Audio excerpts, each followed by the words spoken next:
Hey guys, and welcome to the next tutorial of ethical hacking and penetration testing via Kali Linux. So we have seen how we could do different types of attacks through trojans and backdoors, how we could create different viruses through our payloads through Kali Linux and attack the target system. But just sometimes social engineering fails. Not most of the time. Most of the time, 70% of the time, the social engineering will work, but it will sometimes there are chances that it may not work. And let's say, for example, if the person is smart enough and you send him some kind of, let's say for example, a PDF file with a Trojan in that, so there are chances that he may or he may not run that, because let's say for example he may doubt that this is something, or if he has a good kind of antivirus, then the program may not even allow it to run. So there are chances where Trojans may not work if they're not encrypted properly. So at that point of time, this kind of attack comes in, which I will be teaching you today. And this is called as Java Applet attack method. So what this does exactly is that whenever you go ahead and open your Chrome, if you go ahead and let's say for example you try to run different kind of websites, it will ask you to go ahead and install Java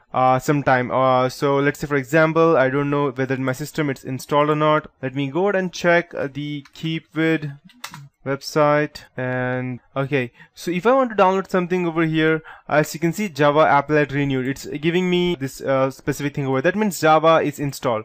So I'll just go ahead and on this Java, and I'll just go ahead and refresh it. Let's see if it asks me to install the plugin or something. If I have not installed Java, then first thing is that if your target has not installed Java, this will not work, or it will ask you to go ahead and install Java and then come back later on this website. But if he has Java already, then it's not a concern. Most of the people already have these Java installed, because it's needed for most of the application, right? Like playing flash videos, or playing videos on YouTube, or downloading one or the other things. So Java is a very common software that most people have. And if they don't have Java, then they will probably get install Java error. I'll just go ahead and show you how that looks like exactly. This will be the error that they would be getting, that the Java was not installed or something, and they will ask you to go and install Java.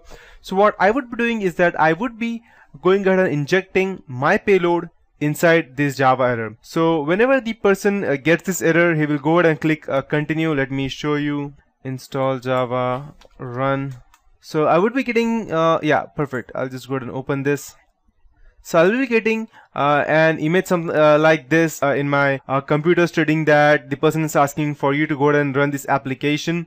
And as soon as the person clicks run, most probably they will, because they will not go, normal people don't go ahead and think up to that capacity that people will inject virus inside the Java. Or even you may not be knowing till now that people normally go ahead and install viruses or Trojans inside Java. So that's what we will be doing today, so that the person will not be able to know. He will, as soon as he runs this, we will be injecting our payload inside his browser, and unless his browser is closed, the Java will keep on continuing to run, and as well as our payload. So, but there is still a problem that as soon as the person closes his browser, the Java as well as our payload will stop. So today I would be showing you as to how we can actually go ahead and run the Java at one point of time, and I will be continuing that, and I will showing you that how we could actually go ahead and prevent from our program to end even if the browser window closes. So let's go ahead and start our Kali Linux to start with.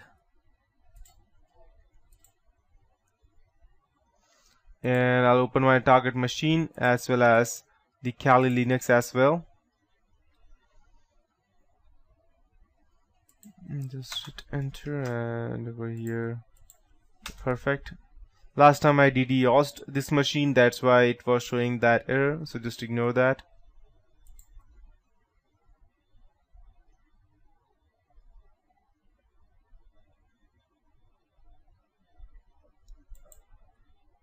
Okay, did start.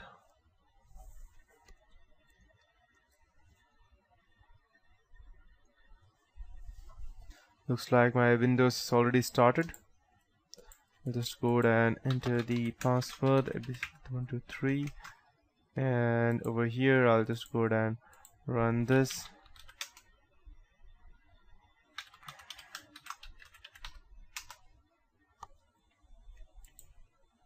Perfect.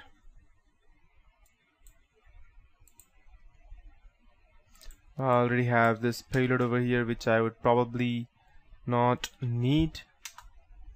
Let me check if our listener is still active.